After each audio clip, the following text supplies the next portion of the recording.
Hello students, today we'll continue with the chapter Agriculture and we'll begin with the use of technology in agriculture.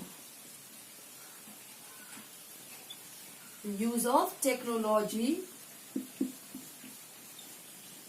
in agriculture. So the technical, or we could say the technological changes in Indian agriculture started in 1960 with the introduction of the high-yielding varieties of seed. So it started in the year 1960 with the introduction of number one,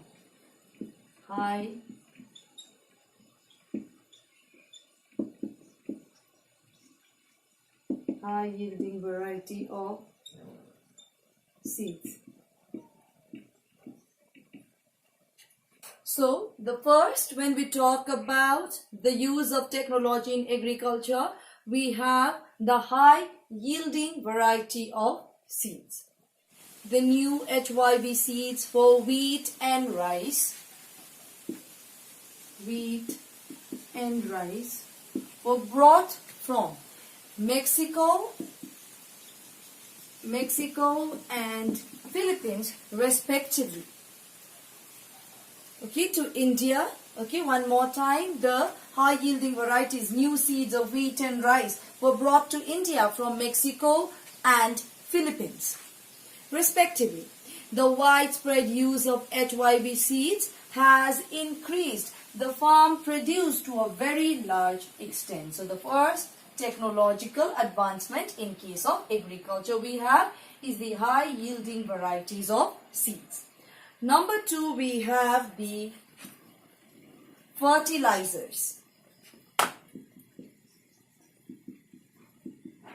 So, when we talk about the fertilizers, the use of fertilizers is a very important input in the modern technological advancement in agricultural field. Well, the production of, or we could say the production and consumption of fertilizers has increased after the independence and more so with the beginning of Green Revolution. After this, the use of fertilizers has increased even further. Thirdly, talking about it, we have irrigation. So, when we talk about irrigation, the agriculture in our country highly depends on irrigation facilities. More so with the use of HYV seeds and fertilizers, with the use of these, the irrigation facility becomes more necessary. So what happens is, for increasing the farm production, regular and uninterrupted supply of water is the basic input. Well, India has made a considerable progress in the case of irrigation facilities. Fourthly, when we talk about the technology, use of technology in agriculture, we have farm mechanization. This is another technology that has been used in case of agriculture. So when we talk about this, mechanization is slowly becoming popular ever since the inception of Green Revolution. So as the Green Revolution began, so began more and more use of farm mechanization. So yet in some parts of the country, most of the agricultural operation is carried on by human aid.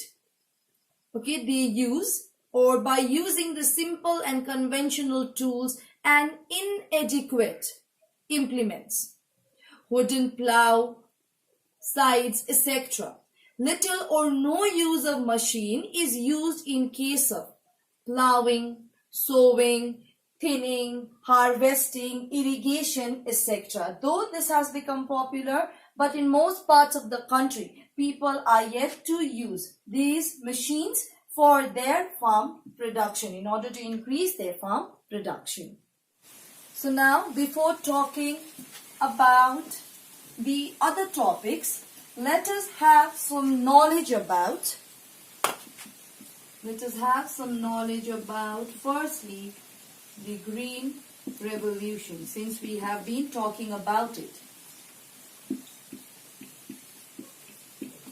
So then, what was this Green Revolution? Green Revolution owes its origin in the findings of new drop variety of wheat seeds by Dr. Norman Borlaug.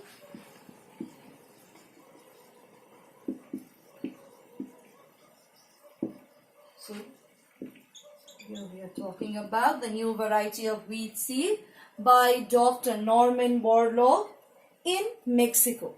Okay, so this was done in Mexico.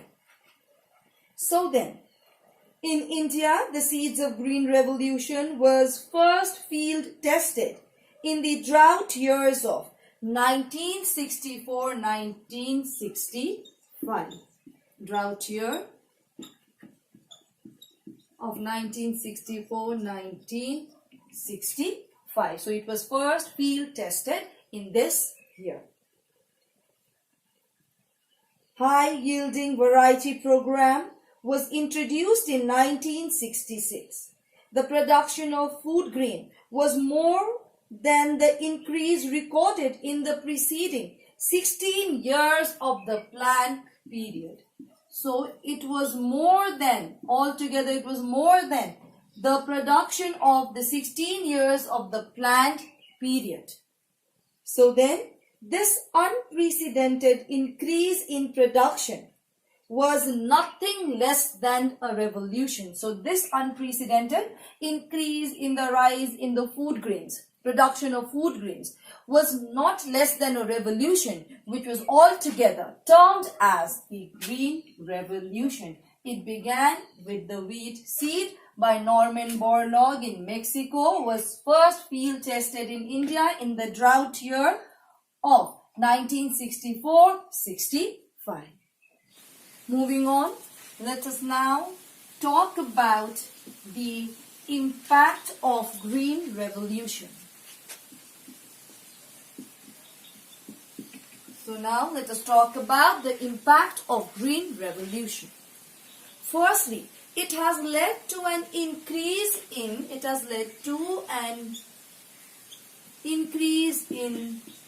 agricultural production. So firstly, when we talk about the impact of Green Revolution, it has led to an increase in agricultural production. Secondly, with the increase in farm production, the earning of the farmers has also increased, which has led to the prosperity of farmers. Since what has happened? Since this has led to the increase in farm production, which has led to the increase in the earnings of the farmer. Thus, we can sum it up as this has led to the prosperity of the farmers. Thirdly, it has led to the reduction in the impact of, it has led to the reduction in the import of food grains.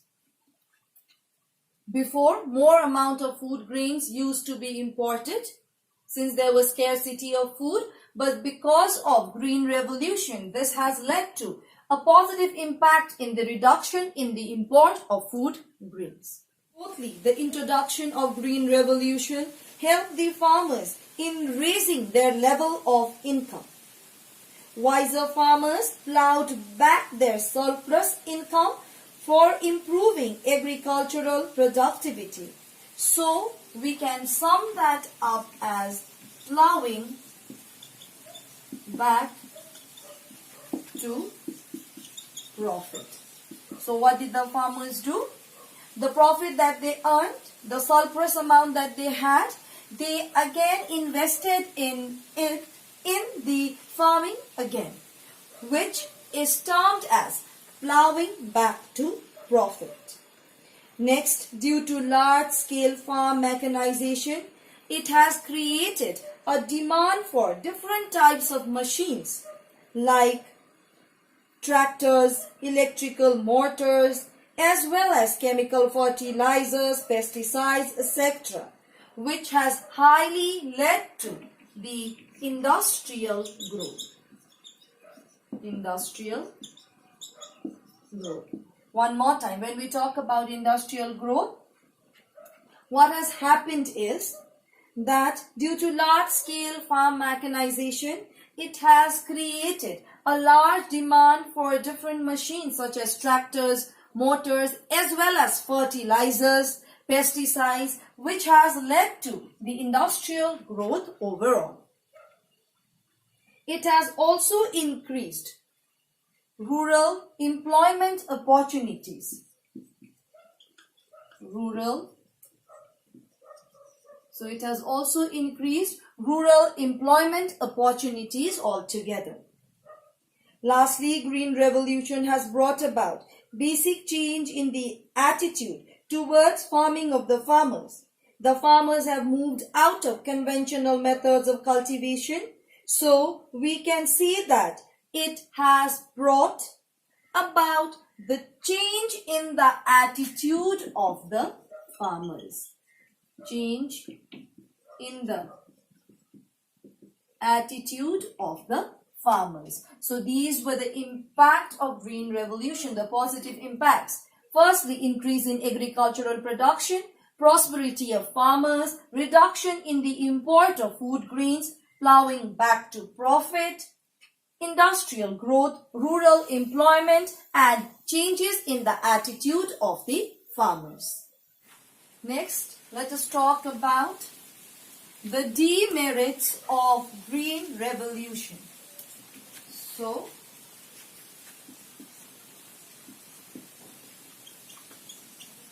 let us now talk about the demerits or the problems. We could say the demerits or problems of Green Revolution. We talked about the positive impacts. Now we are going to talk about the problems or the demerits of Green Revolution. So, firstly, intercrop imbalances.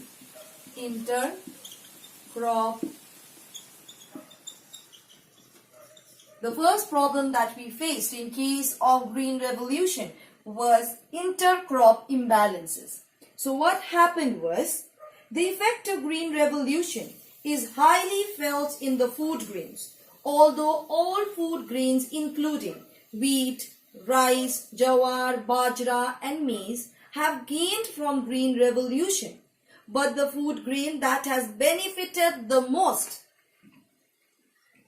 we know it very well, among all the food crops, wheat has benefited the most.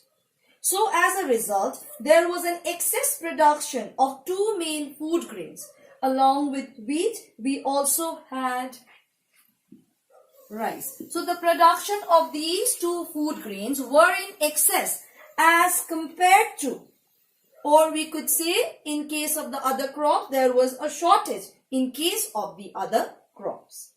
Number two, we have regional disparities. So talking about regional disparities, Green Revolution has brought about regional disparities in interstate regional level. It has affected only those areas which were already better placed from agricultural point of view. It has affected areas of Punjab, Haryana, Andhra Pradesh and Tamil Nadu. Andhra Pradesh and Tamil Nadu in the south and Punjab and Haryana in the north. So what has happened is, it has affected, Green Revolution has affected only these areas mostly. Okay, whereas the other regions have been hardly touched by this Green Revolution. Number three, increase in increase in interpersonal inequalities. Increase in interpersonal inequalities. So, the other negative impact of Green Revolution is the increase in interpersonal inequality. So, what has happened in case of this is, the farmers having 10 hectares of land or more have benefited the most from Green Revolution because of the financial resources,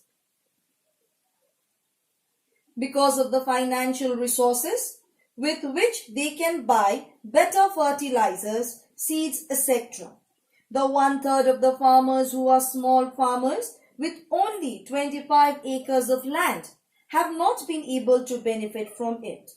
This somehow has made the rich richer and the poor poorer altogether. Next, when we talk about the demerits of Green Revolution, we have unemployment.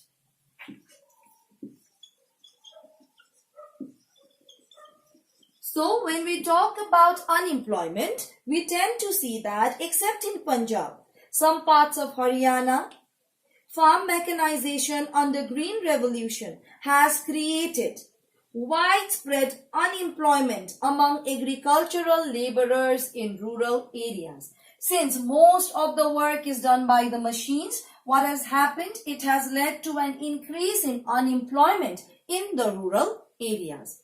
Lastly,